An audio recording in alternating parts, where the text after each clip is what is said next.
ինչա ռաբիզը։ Դե ասենք, ինչա ռաբիզը։ Ասում են ռաբոչի искусство, բան չէ։ Ես եմ դες լսել։ Ռաբոտնիկի искусство։ Որ մտքով ռաբոտնիկի, այսինքն մարդը, որ երաժշտության հետ սեր ունեցել, բայց չի ունեցել ակադեմիական կրթություն, դա այն ժամանակ։ Իր հիմնական աշխատանքի աղբյուրը դա եղել է առիթներ նվագելը։ Առիթների ժամանակ մարդկանց ուրախացնելը, պարացնելը եւ այլն եւ այլն։ Մենք ունեցել ենք ռաբիզի շենք, այսպես ասած, այդ շենքը եղել է բանը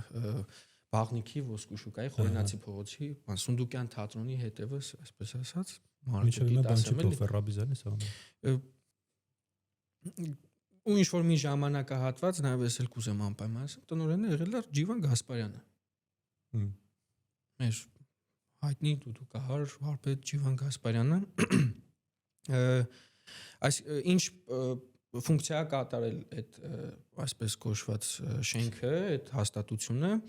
մարդիկ գնացել են առիթ ունեցել։ Գնացել են, մտել են այդ շենք, դիմել են, ասել են խոսքի իմ տղու հարսանիքն է։ Մեզ պետք է երաժշտություն։ Մարդն էլ ուղղորդել է, էսի խոսքի դուդուկահար Վալոդի հեռախոսի համարն է, տան համարն է, զանգեք կամ կանչել է Վալոդ ջան, արի կհն իրար հետ փոխանակվեք տվյալներով, որ բան փողը պայմանավորվել են եւ այլն, դա արդեն մնացած է, դա եղել։ Ու այդ ժամանակաշրջանից հետո այնտեղ հետ սովետական այսքան էս ինչ որ Արցախյան առաջին շարժումից հետո եղավ մարդկանց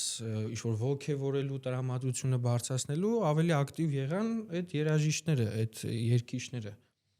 Նույն մեզ հայտնի Արամ Ասատրյան, Թաթուլ Ավոյան, համերգներ էին դնում, մարդկանց ուրախացնում էին ու ասեմ կարող է շատ զարմանաք, բայց նույն Հայկ Ղևոնդյանի, ասենք Սպիտակցի Հայկոյի, Թաթուլ Ավոյանի, Արամ Ասատրյանի իրենց երգացանքի հիմքում մեր հայկական երգերն են եղել ժողովրդական մեծ մասը այն հին իրենց ալբոմները։ Ես գիտեմ, որ նույնիսկ կան կոմիտասյան երգեր, որոնք որ մի քիչ երաժշտական առումով